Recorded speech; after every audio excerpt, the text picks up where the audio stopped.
Hello, millennials and Gen Z.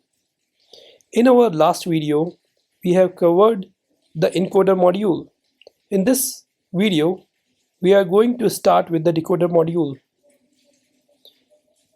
Also, we are going to utilize the low-level knowledge of attention block and feed-forward block. If you don't go through the previous videos, first go through there and then start from here.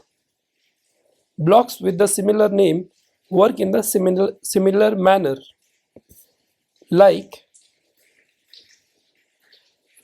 input embedding, output embedding, positional encoding, multi-head attention, and feed forward. Also, one thing to note here is ChatGPT 4 and Llama 2 are based on the decoder module only. They do not use the encoder module. So let's get started with the decoder module.